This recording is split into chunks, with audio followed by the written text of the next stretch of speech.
left in the NHL season and no hopes at a playoff run, the Vancouver Canucks are already focused on next year, as we sure are sure fans are too, which, as we learned today, is going to include several matches that redefine the term away game.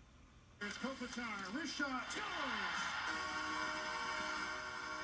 Yes, during the 2017 preseason, that horn will be heard for the first time in China. The Canucks are going to play the LA Kings in 2 preseason games, one in Shanghai, the other in Beijing, marking the NHL's first return to Asia in almost 20 years.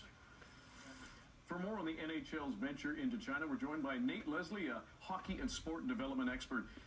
Nate, this may seem obvious, but why China? It's the sheer numbers. It's the fact that the Olympics are coming. There's a bit of a frenzy right now if in all winter sports with the Winter Olympics coming to Beijing in 2022. And a lot of people, including the NHL, are trying to capitalize on that opportunity.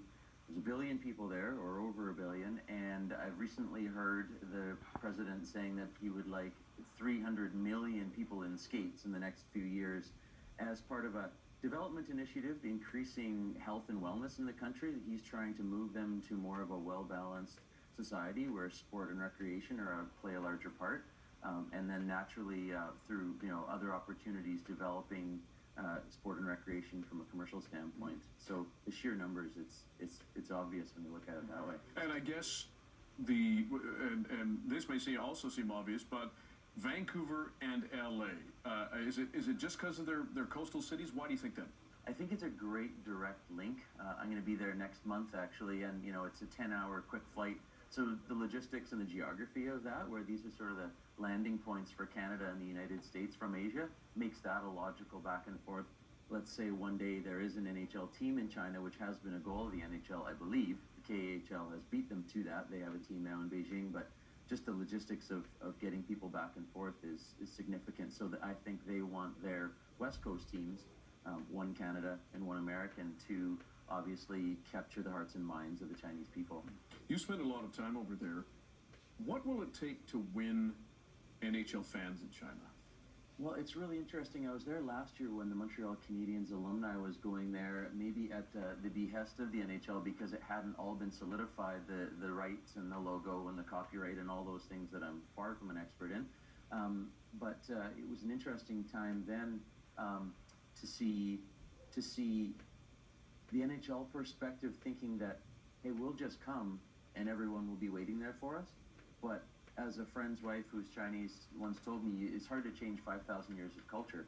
So I think it's going to be potentially a bigger effort, and that hence their focus on the grassroots as well, to win sort of one fan at a time, because as anyone knows who's been in a non-traditional hockey market, life can go on for millions of people and they have no idea there's hockey there. So even on that night in Beijing or Shanghai when the NHL games are going on, there's going to be a lot of people that still don't know about the game. So it's going to be a matter of capturing one fan at a time, and that starts with more families, parents, and kids knowing about the game and playing it themselves. And that's what you do over there, right? I mean, this is the professional level, but you're trying to develop it from when they're just learning about the sport. Yeah, we've been exploring it recently. We have a number of initiatives in non-traditional hockey markets. We've just been in China once, but Mongolia, New Zealand, they've played professionally in some strange hockey countries. And so yeah, it really is a matter of, in those markets, trying to bring your own hockey experience in Canadian culture, but being very mindful of